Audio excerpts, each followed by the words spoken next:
I never thought I'd wake up in a hospital with a fractured skull because of my own sister. For years, I'd been the responsible one in our family, working double shifts as a registered nurse to support both my mother and Tiffany, my younger sister. That day, all I did was refuse to pay $2,000 for her Botox treatments. The rage in Tiffany's eyes as she grabbed my hair still haunts me. The crack of my skull against our hardwood floor was the last thing I remembered before darkness. When I regained consciousness, the first words I heard were from my mother. Good. She deserved it for being so selfish. That moment changed everything. Growing up in our household in Portland meant I was always the responsible one. At 27, I'd spent nearly a decade being the family backbone, while Tiffany, now 24, pursued her dream of becoming an Instagram influencer. Our mother, Sandra, divorced since I was 16, worked part-time at a local department store, but never made enough to cover our expenses. The burden of keeping our family afloat fell on my shoulders even while I put myself through nursing school. The hospital called about an extra shift tomorrow became my mother's favorite phrase. She never asked if I was too tired or needed time for myself. It was always assumed I would take every opportunity to bring in more money. Meanwhile, Tiffany spent her days perfecting selfies in various outfits, building what she called her personal brand. She had about 20,000 followers, enough to get occasional free products, but not enough to generate substantial income. Still, she treated her social media presence like a full-time career, often reminding us that influencing is actual work, you just don't understand the industry. I didn't mind supporting my family at first. Nursing was my calling, and the hospital where I worked, Portland Memorial, had become my second home. My patients gave my life meaning, and my colleagues became the supportive community I never had at home. But after years of carrying the financial weight of 3 adults on one salary, the resentment began to build. Last month, everything changed when I received news of a promotion. I'd been elevated to trauma unit supervisor with a 15% salary increase and a bonus of $5,000. For the first time in my adult life, I saw a path to independence. The night I received my promotion, I shared the news over the dinner I'd cooked after my 12-hour shift. "That's great, honey," my mother said, absently, barely looking up from her phone. "The property tax bill just came in higher than expected, and Tiffany needs a new ring light for her videos." Tiffany, scrolling through Instagram while picking at the chicken I'd prepared, finally glanced up. "Oh, and I found this amazing dermatologist who does the best filler injections. All the top influencers go to him. His waiting list is like forever, but he had a cancellation next week. I'll need about $1,800. She said it so casually, as if requesting lunch money. I took a deep breath, feeling the familiar weight of obligation pressing down on me. But something was different this time. The promotion had awakened something in me, a desire for my own life, my own future. "Congratulations on your promotion, by the way," Tiffany added as an afterthought, before returning to her phone. That night, I made a decision. I would start saving for my own apartment. I would gradually reduce my financial support to my family. I created a budget that would allow me to move out within 6 months, while still helping with essential household expenses. For once, I felt hopeful about my future. 3 weeks later, my hope was shattered when my credit card was declined while buying groceries. Confused and embarrassed, I called the company only to discover my card was maxed out with $3,000 in charges from various cosmetic clinics and beauty supply stores, charges I never made.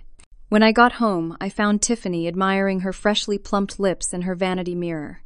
My credit card was sitting on her dresser. "What is this?" I held up the card, my hand shaking. Tiffany barely flinched. "Oh, I meant to tell you about that. I had this amazing opportunity to collaborate with Beauty Bright Cosmetics, but I needed to upgrade my look first. It's an investment in our future. Once this partnership takes off, I'll make way more than $3,000. You stole my credit card and put me in debt without even asking." I could barely control my voice. Tiffany rolled her eyes. "It's not stealing when it's family. Besides, your nursing job is steady. Mine depends on my appearance. You should understand that my face is literally my business." I stood there stunned at her entitlement and the complete violation of my boundaries.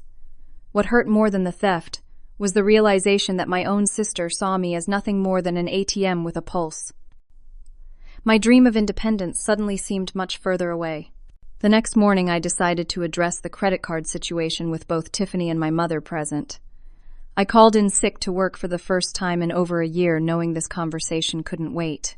I rehearsed what I would say, trying to find words that would make them understand the seriousness of the situation without causing a complete family breakdown. When my mother finally emerged from her bedroom around 10, I asked her to join me in the living room. Tiffany was already awake, taking selfies by the window to catch what she called that golden hour glow. "We need to talk," I said, my voice steadier than I felt. Tiffany used my credit card without permission and charged $3,000 for cosmetic procedures. My mother sipped her coffee, looking unsurprised. "Well, she's trying to build a career, Bea. Those things are necessary expenses for her." Necessary or not, she committed fraud. That's my credit, my financial future she messed with. Tiffany put down her phone with an exaggerated sigh. "You're being so dramatic. My social media presence benefits all of us. When I hit it big, I'll take care of you both. Consider it an investment." "That's not how it works," I insisted. "You can't just take my money without asking. I need you to pay me back." Tiffany laughed as if I'd told a joke. "With what money? You know I put everything back into my brand. Besides, you make plenty at the hospital. It's not like you're struggling." "Actually, I am struggling.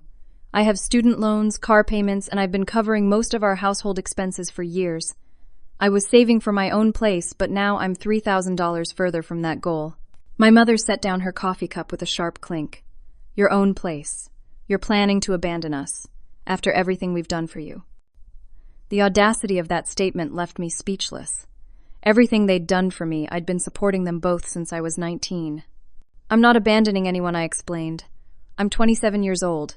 It's normal to want my own space, and that doesn't change the fact that Tiffany stole from me." "She didn't steal," my mother said defensively. "She borrowed. Family helps family. Without asking, without discussing it. That's not help. That's theft." "You've always been selfish," Tiffany snapped. "Always counting pennies and keeping score. That's not what family does." I took a deep breath, trying to remain calm. "I'm canceling the card and opening a new account, and I expect you to pay me back even if it's just $50 a month." "Fine," Tiffany muttered, already back to scrolling on her phone. "Whatever makes you feel better about yourself." The conversation hadn't gone as I'd hoped, but at least I'd stated my boundaries clearly. I spent the rest of the day changing my passwords, canceling the compromised credit card, and setting up a new account at a different bank. I felt more in control, though the betrayal still stung deeply. 3 days later, I was in the middle of a hectic shift at the hospital when my phone rang repeatedly. 6 missed calls from Tiffany in the span of 15 minutes, followed by a text. "Emergency. Come home now." My heart raced as I imagined worst-case scenarios. Had our mother fallen? Was the house on fire? I told my supervisor I had a family emergency and rushed home, breaking speed limits the entire way. When I burst through the front door, panting and panic-stricken, I found no medical emergency or disaster. Instead, I was greeted by my mother, Tiffany, and our 2 aunts, Judy and Patricia, sitting solemnly in our living room, like some sort of tribunal. "What's going on?" I asked, still catching my breath. Tiffany said there was an emergency. "There is, Aunt Patricia," said gravely. "A family emergency." Tiffany sat with her arms crossed, a victimized expression on her face. "We're having an intervention. For you." I stared at them in disbelief. "An intervention? For what?" "Your selfishness," my mother stated flatly. "We're worried about you, honey. This isn't like you refusing to help your sister when she needs you." I looked around the room, taking in their concerned expressions that seemed rehearsed rather than genuine. On the coffee table lay a printed estimate from a cosmetic clinic for Botox and filler treatments totaling $1,800, with Tiffany's appointment scheduled for the following week. "You called me away from my job, made me think someone was hurt or dying for this." I couldn't keep the anger from my voice. "Your sister's career is dying," Aunt Judy said dramatically. "She lost a potential sponsorship last week because her competitor had fresher work done. This is her livelihood." I looked at Tiffany, who was now dabbing at non-existent tears. I tried to explain to them that you're just going through something, she said with feigned sympathy. Maybe it's burnout from the hospital. But they insisted we needed to address this as a family. The realization hit me like a physical blow. I wasn't seen as a person in this family. I was a resource to be drained, an ATM that had suddenly inconveniently malfunctioned by developing boundaries. The people sitting before me, my supposed family, had orchestrated this elaborate deception not out of love or concern, but because Tiffany wanted more money for her face and I had refused to provide it. In that moment, something fundamental changed inside me. The sense of obligation that had governed my entire adult life began to crumble. replaced by a cold clarity about what my family truly thought of me. The so-called intervention lasted over an hour. I sat silently for most of it, listening as each family member took turns, explaining why I should be grateful for the opportunity to fund Tiffany's cosmetic procedures. According to them, I was the lucky one with a real job, while Tiffany had chosen the much harder path of internet fame. "Do you have any idea how much pressure she's under, Aunt Patricia?" asked, gesturing toward Tiffany, who maintained a perfect pout throughout the discussion. "These young girls on Instagram are all getting work done earlier and earlier. She's competing with 19-year-olds who've already had multiple procedures. The algorithm is brutal," Tiffany added solemnly, as if discussing a terminal illness.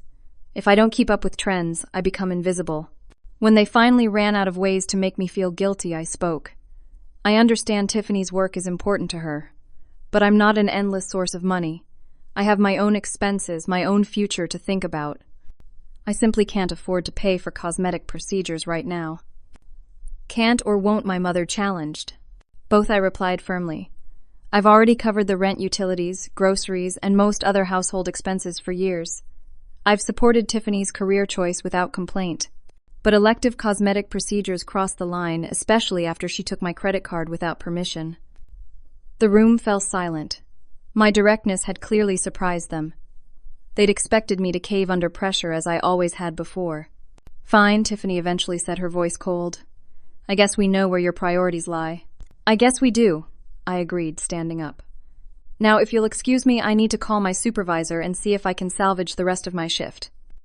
I left the house feeling both drained and strangely liberated. For perhaps the first time in my adult life, I had stood my ground against my family's demands. The guilt was still there. A lifetime of conditioning doesn't disappear in an afternoon, but alongside it was something new: pride. Over the next few weeks, our house became a battleground of passive aggression. Tiffany barely spoke to me except to make cutting remarks about my appearance or work schedule. My mother sighed dramatically whenever I entered a room, as if my very presence was a disappointment. I responded by working even more shifts at the hospital, grateful for the excuse to stay away from home. During this time, I quietly began implementing the changes I'd planned. I opened a separate savings account at a different bank where neither my mother nor Tiffany had ever been. I met with a financial advisor who helped me create a realistic budget for moving out. And I started looking at apartment listings, imagining a peaceful space that would be mine alone. At work, I found unexpected support. A fellow nurse named Allison noticed my stress and invited me to join her and some other hospital staff for dinner after our shift. It was refreshing to spend time with people who asked about my day and actually listened to my answers. For too long, my entire identity had been wrapped up in being the family provider. These new friendships reminded me that I was a person in my own right with interests and opinions that mattered. One colleague in particular, Jack, a physician assistant in the emergency department, went out of his way to include me in conversations and check on my well-being. He was easy to talk to, with a quiet sense of humor that made even the most challenging shifts bearable. I found myself looking forward to the days when our schedules overlapped. "You seem different lately," he commented one day as we took a rare coffee break together. "More confident somehow." I smiled, surprised that he had noticed. "I'm making some changes in my life. Good ones, I think." "Whatever it is, it suits you," he said, and the warmth in his eyes made me blush. Meanwhile, Tiffany's social media career was struggling without her regular cosmetic treatments. Her engagement numbers dropped, and a skincare brand that had been considering her for a partnership went with someone else. Her mood worsened with each passing day, and she made sure everyone in the house felt her displeasure. I maintained my resolve, reminding myself that Tiffany was an adult fully capable of finding ways to fund her own career choices. If influencing was truly her passion, she would find a way to make it work, without draining my accounts. Then came the day that nearly destroyed everything I'd worked for. I was at the nurse's station reviewing patient charts when my supervisor Nancy asked to speak with me privately. Her expression was grave as she led me to her office. "I've received some concerning reports," she began once the door was closed. "Several staff members have approached me, saying they've heard rumors about you having some personal problems." "Personal problems?" I repeated, confused. Nancy looked uncomfortable. "There are suggestions that you might have a gambling issue, and possibly substance abuse as well." I stared at her, momentarily speechless. "What? That's absolutely not true. I've never had issues with gambling or substances of any kind. You know me, Nancy. I'm one of your most reliable nurses. I know, which is why I wanted to speak with you directly instead of just passing this along to HR. These rumors seem to be coming from outside the hospital. A few staff have mentioned hearing it from family members who follow your sister on social media. Cold realization washed over me. My sister. Nancy nodded. Apparently, she's been posting some concerning things about a family member with addiction issues. She doesn't name you specifically, but given that you work here and people know your sisters, I felt physically ill. Tiffany had taken her revenge to a level I never imagined she would go. She was actively trying to destroy my professional reputation, the career I'd built with years of hard work and dedication. And why? Because I refused to pay for her Botox. These rumors are completely false, I said firmly. My sister and I are having a personal disagreement about money.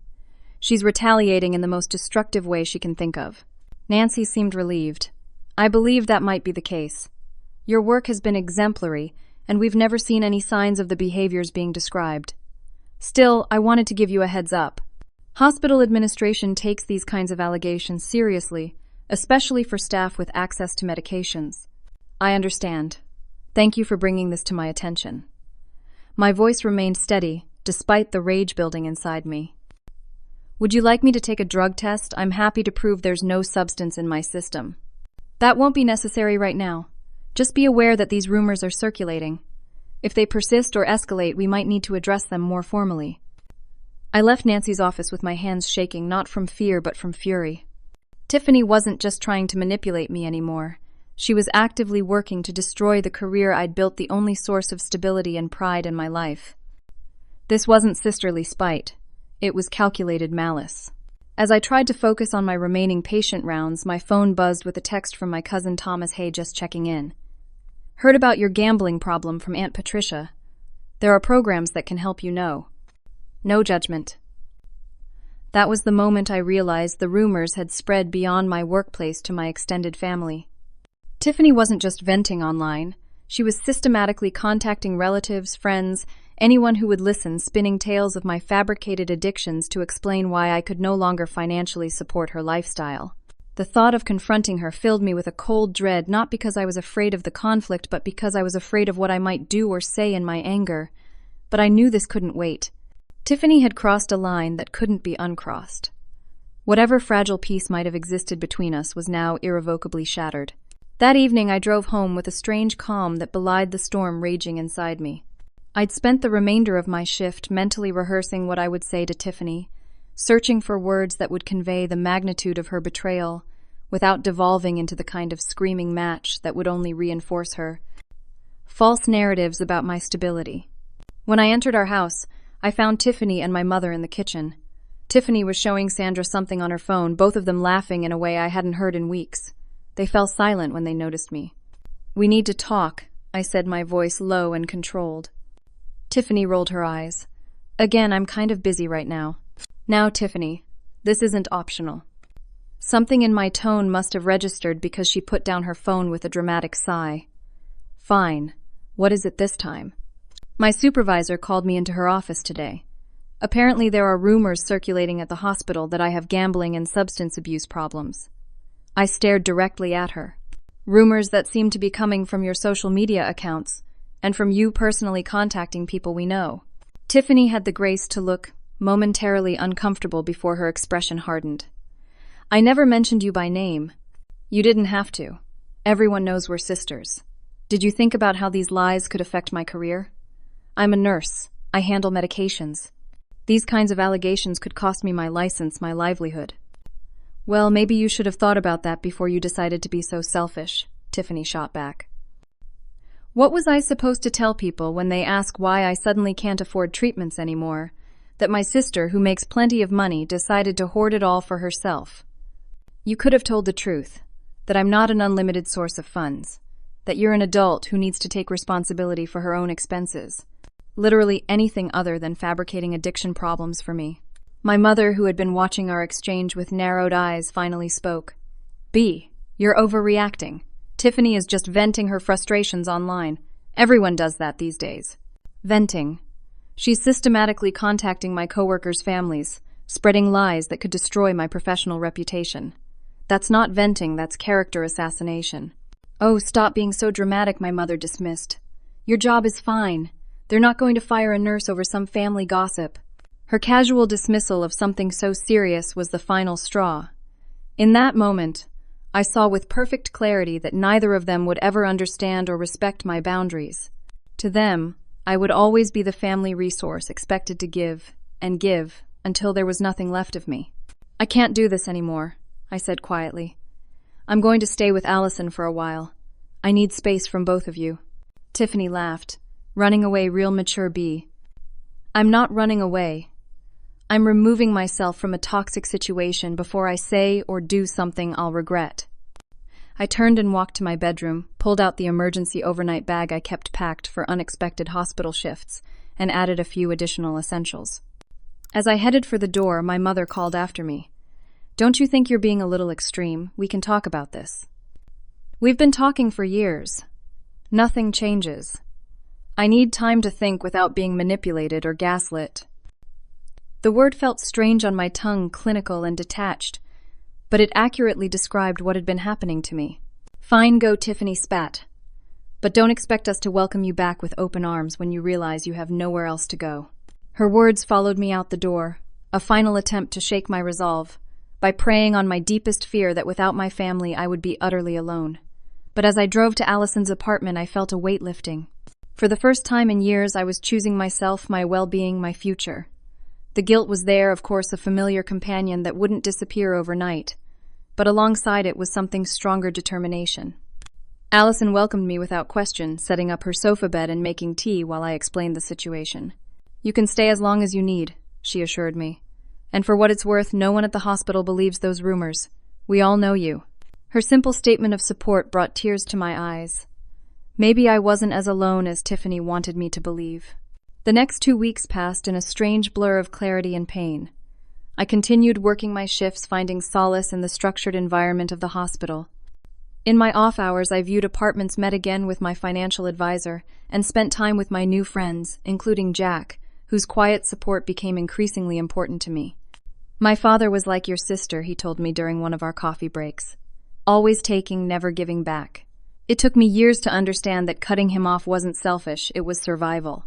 His words echoed in my mind as I tried to envision a future without the constant drain of my family's demands.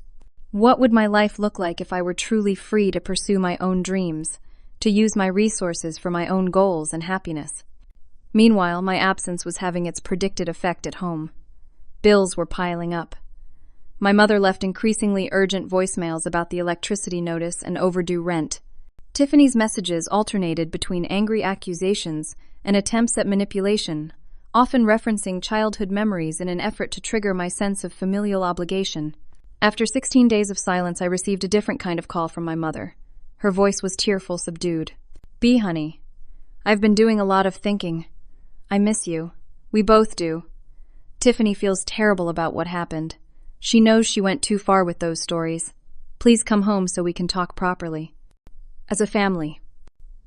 I hesitated, wariness battling with hope. Could they have actually reflected on their behavior during my absence?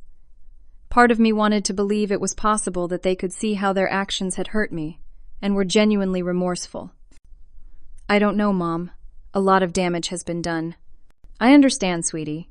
We all said things we didn't mean. But families fight and then they make up. That's what families do.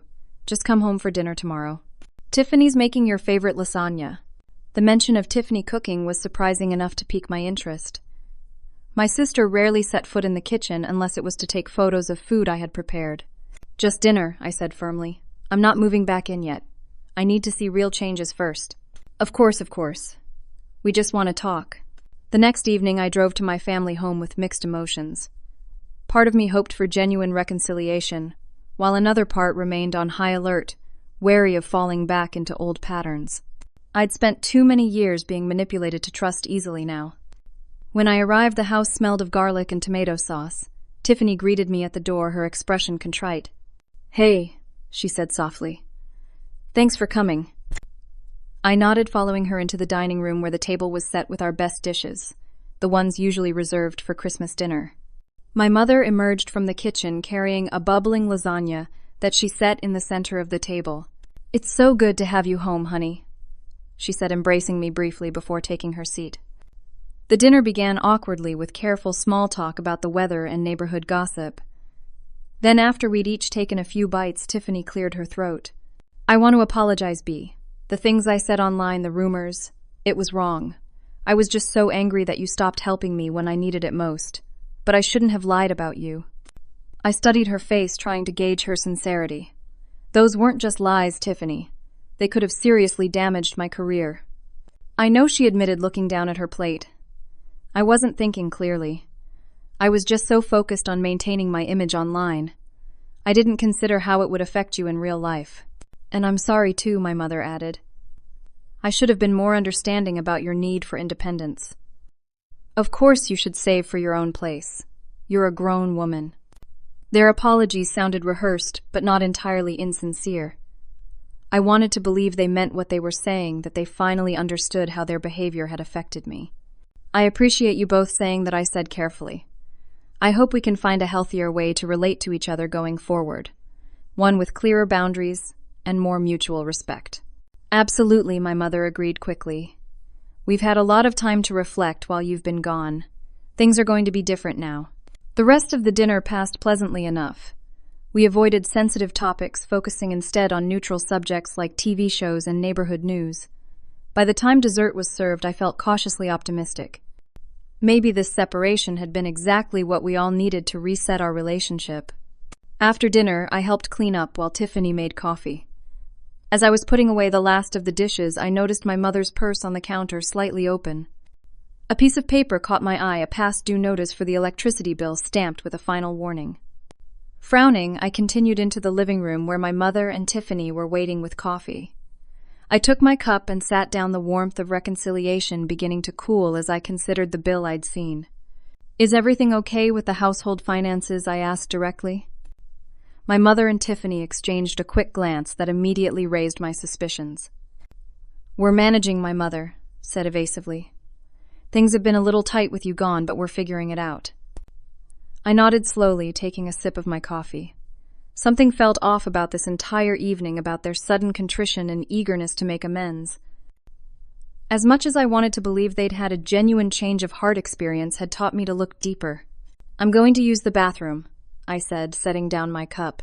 Instead of heading to the main bathroom, I quietly made my way upstairs to my bedroom. Everything looked untouched, exactly as I'd left it 16 days ago. But when I opened my desk drawer where I kept important documents, I noticed immediately that things had been moved. My banking statements were in a different order, and my new checkbook from the separate account I'd recently opened was no longer hidden beneath my nursing journals. A cold feeling settled in my stomach as I quickly checked the other hiding spots where I kept financial information. My passport had been moved. The folder containing information about apartments I'd been considering had clearly been rifled through. Silently, I made my way back downstairs, pausing at the top of the staircase, when I heard my mother and Tiffany speaking in low, urgent tones. Do you think she suspects anything? Tiffany was asking. No, she seemed to buy it. The apology was a nice touch. I told you she'd respond to that. How long do you think before she moves back in? The electric company said they're shutting us off next Tuesday if we don't pay. Once she's back, we'll work on her gradually. She's always been responsible about bills. She won't let us live without electricity. And you found her new bank information? Yes, it's all in her desk. Once things settle down, we can figure out how to access it. She must have saved some of that bonus they gave her. I stood frozen on the stairs, a strange calm settling over me as the last illusions about my family dissolved. This entire reconciliation had been orchestrated for one purpose: to get me and my income back under their control. The apologies, the home-cooked meal, all of it was manipulation, a performance designed to exploit my desire for familial harmony. In that moment, something fundamental shifted within me. The guilt and obligation that had defined my relationship with my family for so long transformed into something harder and clearer: resolve. I would not be their victim or their ATM any longer. Whatever happened next, I would face it with open eyes and a firm grasp of the truth. I descended the stairs, deliberately making enough noise to alert them to my presence. Their conversation cut off abruptly, guilty expressions quickly replaced with forced smiles. Found everything okay? My mother asked with artificial brightness. Yes, I replied, my voice steady. I found exactly what I needed to see. The room fell silent as my mother and Tiffany registered my tone. Their smiles faltered, replaced by wary expressions. "What do you mean?" my mother asked, attempting to maintain her innocent facade. I remained standing, looking between them. "I heard you both just now. This whole dinner, the apologies, it was all an act to get me to move back in and start paying your bills again." Tiffany's face flushed. "You were eavesdropping on us." "Yes, I was. And I also found out you went through my personal documents while I was gone. You were looking for my new banking information." My mother shifted uncomfortably. "Now, B, you're making it sound so calculated. Of course we want you home because we love you. The financial situation is just an added concern." "Stop lying," I said, my voice quiet but firm. "For once in our relationship, just tell me the truth. This was never about missing me or feeling remorseful. It was about the electricity being shut off next Tuesday." A tense silence followed as my mother and Tiffany exchanged glances, seemingly deciding how to proceed. Finally, my mother sighed. "Fine. Yes, we're behind on bills. What did you expect would happen when you suddenly withdrew all financial support we depended on you? I'm 27 years old. I've been supporting this household since I was 19. At what point was I supposed to be allowed to have my own life?" "Oh, here we go with the martyr routine again," Tiffany scoffed. "You chose to help us. Nobody forced you." "You're right. Nobody forced me. I helped because I love you both and thought we were a team. But a team works together. What exactly have either of you done to contribute to this household in the past 5 years?" "I am building a career," Tiffany exploded. "Just because it doesn't fit your narrow definition of real work doesn't make it invalid. Do you have any idea how competitive social media is? How much time and effort I put into creating content? I respect that you're pursuing something you're passionate about. What I don't respect is the expectation that I should fund your cosmetic procedures while you contribute nothing to our basic living expenses." "Here's what's going to happen," I continued, before either of them could interrupt. "I'm not moving back in. I'm going to find my own apartment as I've been planning to do. I'll continue to help with essential bills for 3 months to give you both time to figure out a sustainable solution. After that, you're on your own." My mother's expression hardened. "Just like that, you're abandoning your family." "I'm not abandoning anyone. I'm establishing healthy boundaries. There's a difference." "Boundaries," Tiffany mimicked sarcastically. "Been reading self-help books at that hospital of yours. Let me guess, some doctor boyfriend has been filling your head with ideas about how terrible we are." I ignored the bait. "I'm leaving now. I'll contact you tomorrow about arrangements for the bills I agreed to cover temporarily." "You're not going anywhere until we resolve this," Tiffany said, standing up suddenly. "You can't just drop this bomb and walk out." "Yes, I can. And I am." I turned toward the door, determined to leave before the conversation devolved further. I felt Tiffany's hand grab my arm, her nails digging into my skin. "You selfish bitch. After everything we've done for you." I pulled my arm free. "Don't touch me again." Or what she challenged, stepping closer until she was inches from my face. "You'll run away again. Hide behind your new friends who don't even know the real you. The real B is a coward who can't stand up to her family because deep down she knows she's nothing without us." Her words were designed to wound, to hit my most vulnerable insecurities. In the past, they would have worked, sending me into a spiral of guilt and self-doubt. But not anymore. "You're wrong," I said simply. "I know exactly who I am now, and I'm done letting you define my worth." I turned again to leave, and that's when everything escalated beyond my worst expectations. "You are not walking out that door," Tiffany shrieked, grabbing a handful of my hair and yanking me backward with shocking force. The pain was immediate and disorienting. I stumbled, trying to regain my balance as Tiffany maintained her grip on my hair. "Let go of me," I demanded, attempting to pry her fingers loose without hurting her. "Not until you listen." Tiffany was beyond reasoning now, her face contorted with rage. "You owe me. You owe us." "I don't owe you the right to physically assault me," I said, through gritted teeth. "Let go now, or I'm calling the police." That only seemed to enrage her further. With a strength I didn't know she possessed, Tiffany shoved me hard. I lost my footing on the hardwood floor and fell backward. As I tried to catch myself, Tiffany maintained her grip on my hair, yanking downward. The momentum of my fall, combined with her pulling, caused my head to snap down with tremendous force. The last thing I remember was the sickening crack as my skull connected with the hardwood floor and then darkness. When consciousness returned, it came in fragments. Beeping machines. Bright lights. The antiseptic smell of hospital disinfectant. Unfamiliar voices discussing me as if I weren't there. CT shows a linear fracture of the right parietal bone. Significant concussion. We'll need to monitor for intracranial pressure. I tried to open my eyes, but the light sent spikes of pain through my head. I groaned, which alerted the medical staff to my consciousness. Miss Morris, can you hear me? I'm Dr. Warner. You're at Portland Memorial. You've had a head injury. I managed to open my eyes to slits, recognizing the doctor as a colleague from neurology. What happened? My voice sounded foreign to my own ears, raspy and distant. You were brought in by ambulance after a fall at home. You've been unconscious for about 3 hours. You have a skull fracture and concussion. Do you remember anything about how you were injured? Memories flooded back in disjointed flashes. The dinner. The overheard conversation.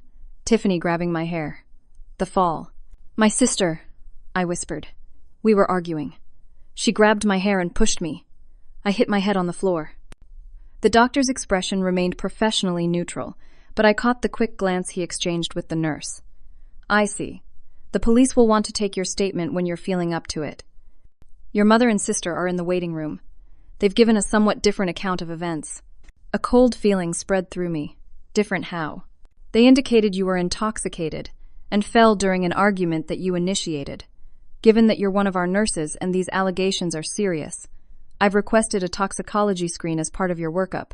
Anger momentarily overcame the pain. I wasn't intoxicated. I had half a glass of wine with dinner hours ago. They're lying. The blood tests will clarify that, he assured me. For now, try to rest. You've sustained a serious injury. After the doctor left, I lay in the hospital bed trying to process what had happened.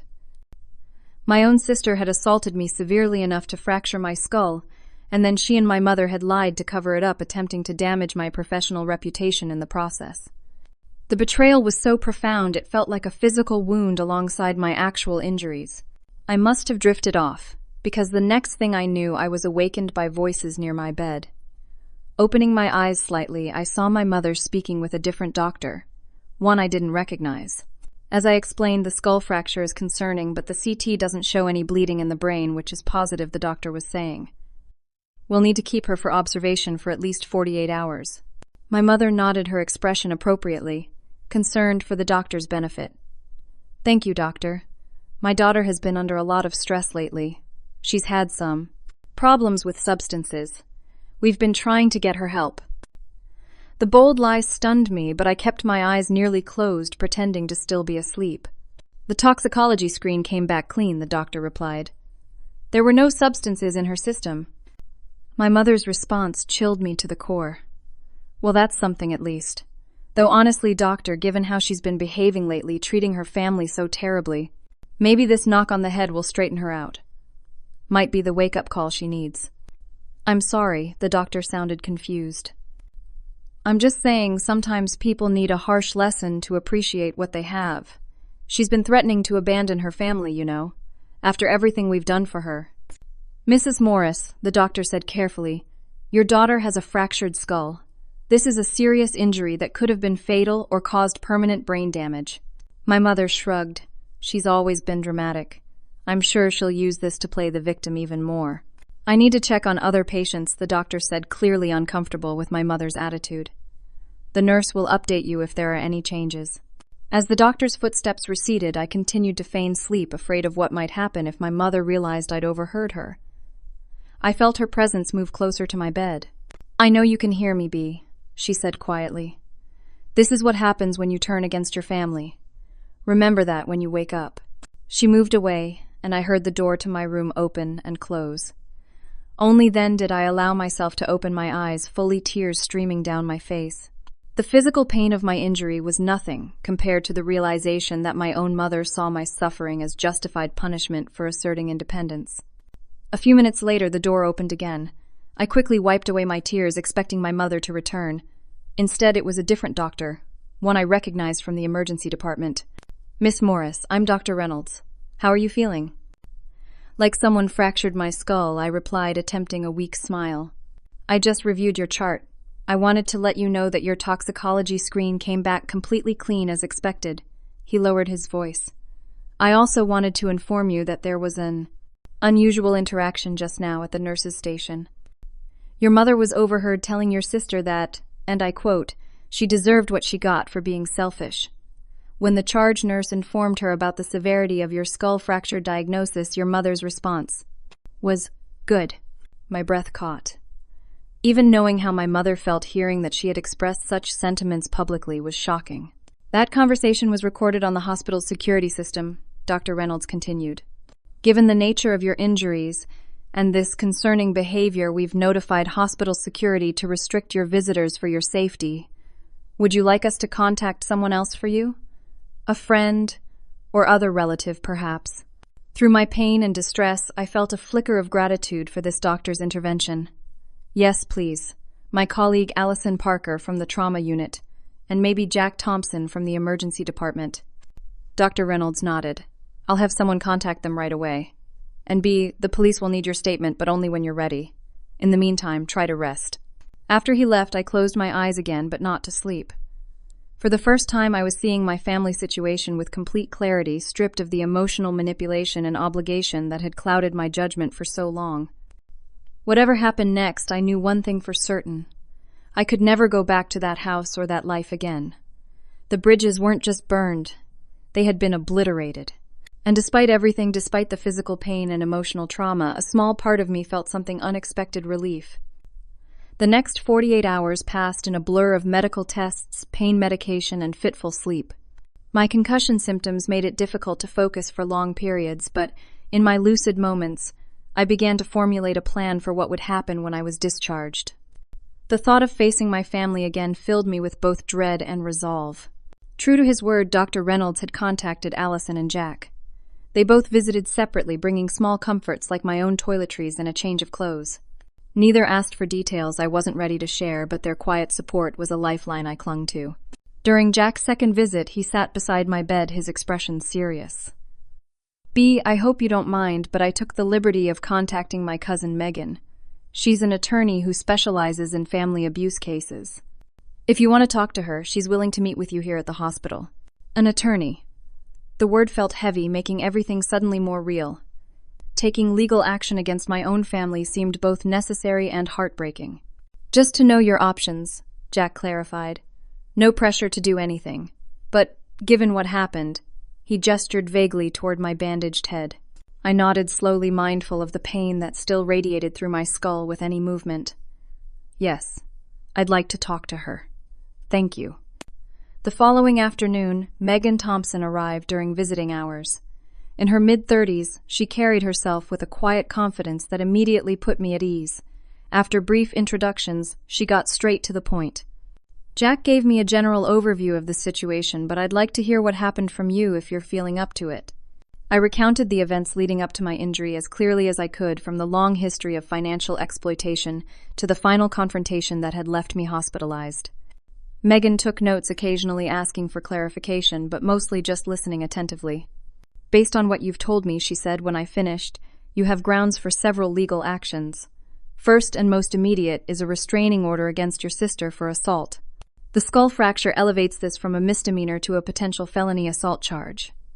The police have already taken initial statements, but you'll need to provide a formal one when you're discharged. What about my mother? I asked. She didn't physically hurt me, but she enabled the abuse and then attempted to justify it. Megan finished. You can include her in the restraining order petition based on her statements here at the hospital, which fortunately were recorded. The good comment after learning about the severity of your injury demonstrates a concerning lack of empathy and potential ongoing threat to your well-being. She laid out the next steps, filing police reports, petitioning for temporary restraining orders that could later be extended, and potentially pursuing criminal charges against Tiffany for assault.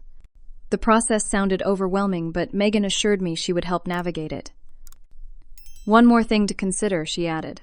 Given your sister's previous actions spreading false rumors about addiction and now these false statements about you being intoxicated during the assault, you might want to think about a cease and desist letter regarding defamation. This could help protect your professional reputation. By the time Megan left, I had a clearer picture of the path forward. It wouldn't be easy, but I wasn't without resources or support. For perhaps the first time in my life, I felt a sense of agency in my relationship with my family. They had held power over me for so long through guilt and obligation. Now I would reclaim control through legal boundaries they couldn't manipulate or ignore. That evening, a police detective came to take my formal statement. I provided a detailed account of the assault, my voice steadier than I expected, as I described Tiffany grabbing my hair, pushing me, and the resulting impact of my head against the floor. The detective's expression remained neutral, but I noticed how carefully he documented the details of my injuries from the medical chart. Your sister and mother are claiming this was an accident during a heated argument, he informed me. They say you were intoxicated and fell without any physical contact from your sister. The hospital toxicology screen proves I wasn't intoxicated, I pointed out, and there should be evidence of the hair pulling. My scalp was tender, and the nurses noted some hair loss when they examined me. He nodded. The medical evidence will be important in establishing what actually happened. We'll also be reviewing the hospital security footage of your mother's comments about your injury. Those could be considered evidence of prior knowledge or intent. After the detective left, exhaustion overtook me. The emotional and physical toll of the past few days crashed down all at once. As I drifted toward sleep, my phone buzzed with a notification. Despite my better judgment, I checked it. It was a social media alert about a new post from Tiffany. Curiosity and a sense of dread compelled me to open it. There on the screen was my sister looking perfectly put together in what appeared to be a recently renovated spa or clinic, her lips visibly fuller than they had been at our dinner. The caption read, "Self-care is essential when removing toxic people from your life. So blessed for new beginnings and fresh perspectives." The timestamp showed she had posted this while I was unconscious in the hospital. My sister had assaulted me severely enough to fracture my skull, and then while I lay in a hospital bed, she had used my money to get the cosmetic procedures she wanted and framed herself as the victim removing toxic people. A wave of cold fury washed over me, clarifying and focusing my thoughts. This wasn't just about escaping an unhealthy family dynamic anymore. This was about justice and accountability. Tiffany and my mother needed to face consequences for their actions, not just for my sake, but to ensure they couldn't inflict similar harm on others. The next morning, Dr. Warner came by for rounds reviewing my latest CT scan. The fracture is stable and there's no sign of increased intracranial pressure, which is excellent news. However, you're still experiencing significant concussion symptoms. These can persist for weeks or even months. Will I be able to return to work, I asked, concerned about my financial stability if I had to take extended leave. Not immediately, he advised. You'll need at least 2 weeks of cognitive rest before we can evaluate your readiness to return, and even then it would likely be light duty only. Concussions can affect concentration, memory, and coordination, all critical for nursing functions. This was yet another consequence of Tiffany's actions. Not only had she physically injured me, but she had potentially impacted my ability to work and support myself. The irony wasn't lost on me that her demand for money for cosmetic procedures might now prevent me from earning any money at all for weeks. Later that day, Allison visited again, bringing news from the hospital grapevine. "Everyone's talking about what happened," she said cautiously. "Your sister called the nursing supervisor yesterday trying to get information about your condition. When they wouldn't give it to her because she's not on your approved visitors list, she apparently had a meltdown claiming they were violating family rights or something." "Did she mention she's the one who put me here?" I asked bitterly. "No, she played the concerned sister act, but Nancy from administration was there and recognized her voice from previous complaints about you. She connected the dots pretty quickly." Allison hesitated before continuing. "There's something else you should know," Jack asked around. "And that cosmetic clinic your sister tagged in her post yesterday, they only accept cash payments or specific financing plans, no insurance." The implication was clear. Tiffany had somehow accessed funds immediately after assaulting me. Given the timing and her previous theft of my credit card, I had a sickening suspicion about where that money had come from. "I need to check my accounts," I said, reaching for my phone. Allison helped me log into my banking apps. Sure enough, there had been a cash withdrawal of $2,000 from my original checking account the morning after my assault while I was still unconscious. Tiffany must have found my debit card information during her search through my room and memorized or copied it, waiting for an opportunity to use it. "This is theft," Allison stated flatly. You need to report this to the police and your bank immediately." She was right. This wasn't just about the assault anymore, but a pattern of criminal behavior. With Allison's help, I called the bank to report the fraudulent withdrawal and then contacted the detective handling my assault case to add this new information. By the time I was discharged from the hospital 3 days later, I had a comprehensive plan in place. Jack insisted I stay at his apartment since he had a spare bedroom and could help monitor my concussion symptoms. My attorney, Megan, had filed for emergency restraining orders against both Tiffany and my mother, which had been granted temporarily pending a formal hearing. The police investigation into both the assault and the financial theft was proceeding, with the detective informing me they would be interviewing staff at the cosmetic clinic Tiffany had visited. As Jack helped me settle into his guest room, I felt a strange mix of emotions. Grief for the family relationships I had lost, anxiety about the legal battles ahead, but also a growing sense of peace. For the first time in my adult life, I was putting myself first, establishing boundaries that couldn't be ignored or manipulated away. The path forward wouldn't be easy, but it would be mine to choose. That evening, as Jack and I shared a simple dinner he had prepared, my phone rang with an unknown number. Against my better judgment, I answered. "Hello. B." It was my Aunt Patricia, my mother's sister. "What on earth is going on? The police came to your mother's house today with papers. Sandra is absolutely devastated. How could you do this to your own family?" I took a deep breath, reminding myself that my aunt had only heard one side of the story. Aunt Patricia, Tiffany assaulted me severely enough to fracture my skull. I was hospitalized for days. While I was unconscious, she stole money from my account and used it for cosmetic procedures. Then she and Mom lied to the police and hospital staff, claiming I was intoxicated and fell accidentally. There was a long pause. "Well, I'm sure it wasn't as bad as you're making it sound. Families have disagreements all the time. Taking legal action seems extreme. Can't you just talk this out?" Her dismissal of my serious injuries reinforced that the problem wasn't limited to my mother and sister. There was a deeper family dynamic of enabling abuse and expecting the victim to simply absorb it for the sake of family harmony.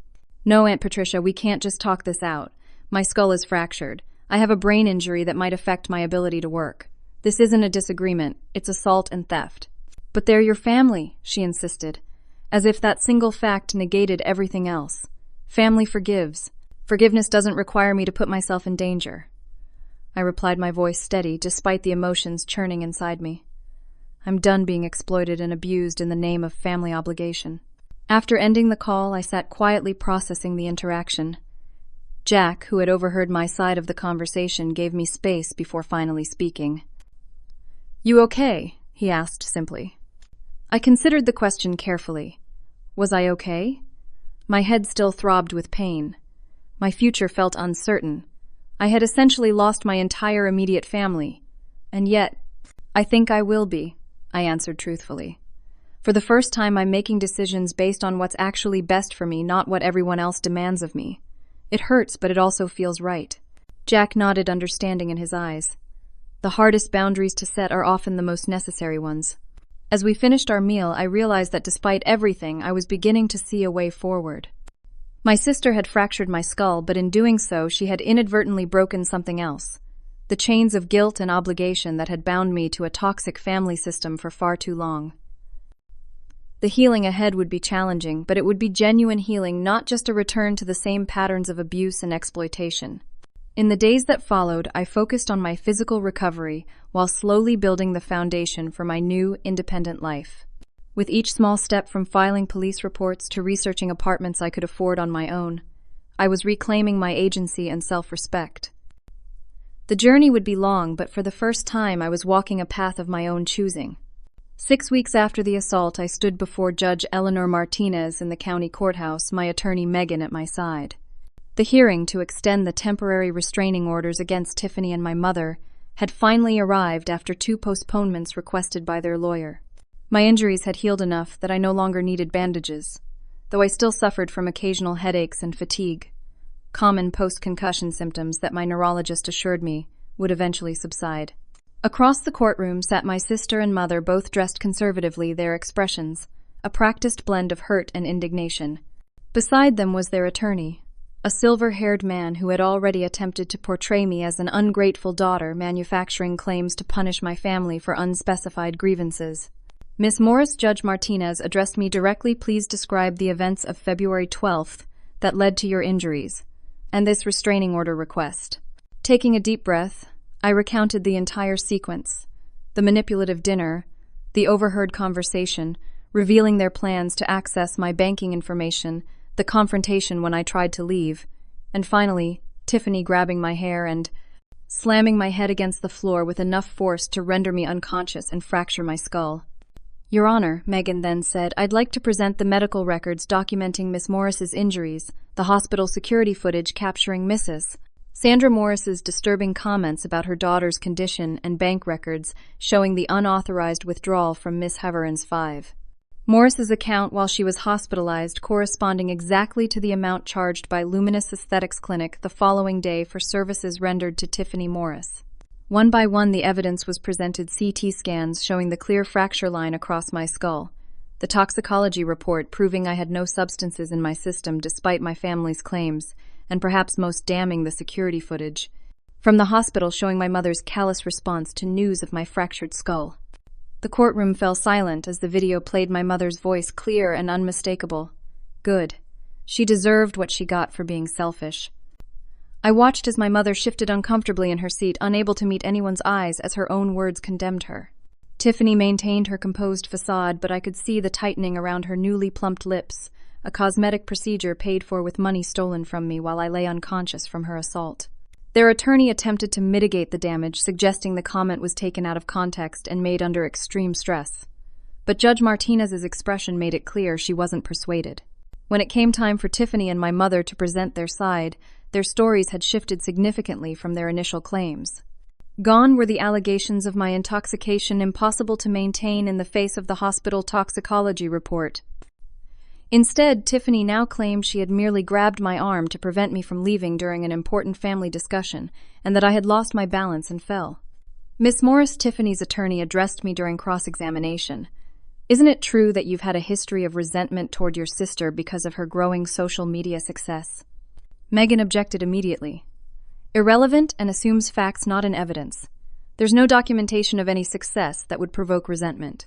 Sustained, the judge ruled. Counsel, please focus your questions on the events directly related to the assault and subsequent actions. After nearly 3 hours of testimony and evidence presentation, Judge Martinez rendered her decision. Based on the substantial evidence presented, including medical documentation of serious physical injury security footage, capturing disturbing statements by Sandra Morris, and financial records indicating unauthorized access to the petitioner's accounts following the assault, I am granting a 1-year restraining order against both Tiffany Morris and Sandra Morris. She continued outlining the specific terms. Neither my sister nor my mother could contact me directly or indirectly, including through social media or third parties. They were to remain at least 500 feet away from my person, workplace, and residence at all times. Any violation would result in immediate arrest and potential criminal charges. Additionally, the judge added, I am referring this case to the district attorney's office for review of potential criminal charges of assault and financial fraud. This court takes family violence very seriously, regardless of the relationship between the parties. As the gavel fell, finalizing the decision, I felt an overwhelming sense of validation. For perhaps the first time, my experiences had been heard, believed, and acted upon by someone with the authority to enforce boundaries my family had never respected. Outside the courthouse, Tiffany attempted one last manipulation, approaching me despite the newly issued restraining order, her eyes welling with practiced tears. "Be, please," she began, her voice breaking just enough to sound genuine to an untrained ear. "This has all gone too far. We're family. We can work this out without all these legal—" Megan stepped between us immediately. "Miss Morris, you were just served with a restraining order less than 5 minutes ago. This contact violates that order. I suggest you step away immediately before I call the bailiff." For a moment, Tiffany's mask slipped, revealing the cold calculation behind her performance. Without another word, she turned and walked away, joining our mother, who had been watching the exchange from a distance. "That right there," Megan said quietly as we watched them leave, "is why the restraining order was necessary. The boundaries mean nothing to them unless there are consequences for crossing them." She was right. Without legal enforcement, my family would have continued their pattern of exploitation and manipulation indefinitely. The court order represented something they couldn't ignore or reinterpret to suit their needs. In the months that followed, I focused on rebuilding my life. With Megan's help, I filed a civil suit against Tiffany to recover the stolen funds and additional damages for the assault. The district attorney eventually charged her with felony assault and theft, resulting in a plea deal that included probation, community service, and mandatory counseling. My mother, while not charged criminally, faced her own consequences. Without my financial support, she was forced to take on additional work hours and downsize to a smaller apartment. Several family members who had initially sided with them eventually reached out to apologize after learning the full story, though I maintained careful boundaries even with those relationships. Professionally, I returned to nursing after 2 months of recovery, initially on limited duty, but eventually resuming my full responsibilities. The hospital administration had been surprisingly supportive, having seen firsthand both my injuries and my family's disturbing behavior. My colleagues, especially Allison and Jack, became the foundation of my new support system. My relationship with Jack deepened naturally over time. What had begun as friendship and professional respect evolved into something more meaningful, as he supported me through recovery and the legal proceedings. Unlike my family, Jack never made demands or expected me to sacrifice my well-being for his benefit. With him, I experienced what a healthy reciprocal relationship actually felt like. 3 months after the courthouse hearing, I signed the lease on my own apartment, a modest 1-bedroom in a quiet neighborhood near the hospital. For the first time in my adult life, I had a space that was truly mine, decorated according to my preferences with no concessions to anyone else's demands. The sense of peace I felt coming home to my own sanctuary was indescribable. 6 months after the assault, just as I was settling comfortably into my new independent life, I received an unexpected phone call from a number I didn't recognize. "Hello. B. Is that you, sweetheart?" The male voice was vaguely familiar but difficult to place. "Yes, who's calling?" "It's your father, honey." "Richard." The shock of hearing from my estranged father after more than a decade of silence left me momentarily speechless. He had left when I was 16, walking away from our family without looking back, occasionally sending birthday cards with $20 bills, but never making any real effort to remain part of our lives. "Dad," I finally managed. "This is unexpected." I know. It's been too long. I heard about what happened with your sister and your mom. Terrible situation. I thought maybe you could use some fatherly support right about now." His tone was warm, concerned, but something about it triggered my newly developed sense for manipulation. The timing was too convenient, his sudden reappearance too calculated. "How did you hear about what happened?" I asked cautiously. "Your Aunt Patricia tracked me down. Said you might be going through a rough patch financially with all these legal bills and medical expenses. Thought maybe I could help out." And there it was. Not concern for my well-being after a serious assault by my sister, but an assumption that I needed money and might be vulnerable enough to welcome him back without questions or conditions. 6 months earlier, I might have grasped at this offer of support. So conditioned was I to equate love with financial transactions. But the woman I had become recognized the familiar pattern immediately. "Actually, Dad, I'm doing well financially," I said, calmly. "I've been managing my own money responsibly, living within my means and building savings. But I'm curious, are you reaching out because you genuinely want to reconnect or because you need something from me?" His hesitation told me everything I needed to know. "Well, truth be told, business has been a little slow lately. Nothing serious, just a temporary cash flow issue. I thought maybe we could help each other out. Family, supporting family, you know." I almost laughed at the familiar refrain. Family supporting family had been the justification for every instance of financial exploitation I'd experienced since I was old enough to work. "I'm happy to reconnect and build a relationship if that's what you genuinely want," I said carefully. "But I need to be clear, I'm not in a position to provide financial support to anyone right now. I'm focused on my recovery and building my independent life." "Come on, B." He pressed his friendly tone, taking on a harder edge. "I'm your father. After everything I did for you growing up." "What exactly did you do, Dad?" I interrupted, surprised by my own directness. "You left when I was 16 and barely maintained contact. I put myself through nursing school while supporting Mom and Tiffany. I haven't asked you for anything in years, and I'm not asking now." "This is how you talk to your father after all this time. Your mother really did a number on you, didn't she?" made you cold and selfish. The accusation was so familiar it almost made me smile. The same playbook, different player. But this time I recognized the manipulation tactic immediately and refused to let it land. I'm not cold or selfish for having boundaries, I replied evenly. If you're interested in rebuilding a relationship based on mutual respect and genuine connection, I'm open to that. But if you're looking for financial support, I'm afraid I can't help you. Fine, he snapped. Forget I called. You turned out just like your mother after all. The line went dead. I set down my phone expecting to feel the familiar ache of rejection and guilt. Instead, I felt a surprising sense of pride. I had recognized the manipulation attempt, immediately held my boundary firmly, and refused to be drawn into the emotional blackmail that had controlled me for so long. That evening, as Jack and I shared dinner at my apartment, I told him about the call from my father. He really thought he could disappear for a decade, and then show up asking for money. Jack shook his head in disbelief. The strangest part is that 6 months ago I probably would have given it to him, I admitted. I was so conditioned to equate love with financial support. If someone needed money, and I didn't provide it, it meant I didn't love them enough. And now, I considered the question carefully. Now I understand that real love doesn't come with invoices attached. Real connection isn't transactional. That's a powerful realization, Jack said, reaching across the table to take my hand. And for what it's worth, I'm proud of how far you've come. Later that week, inspired by my experience and the journey I'd been through, I approached the hospital's community outreach coordinator with an idea, a support group for survivors of financial abuse within families. The concept was immediately embraced, and within a month, I found myself facilitating the first meeting, sharing my story with others who had experienced similar exploitation by those who should have protected them. As I looked around the circle at the faces of people who understood exactly what I had endured, I realized that my painful experience had given me something precious: the ability to help others navigate the difficult journey from exploitation to independence, from obligation to healthy boundaries. My sister had fractured my skull in an act of violence born from entitlement and rage. My mother had endorsed that violence with her cold good when informed of my serious injuries.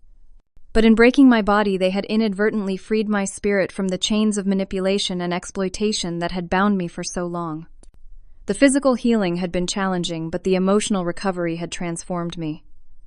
I was no longer the compliant ATM, the reliable fixer, the perpetual provider.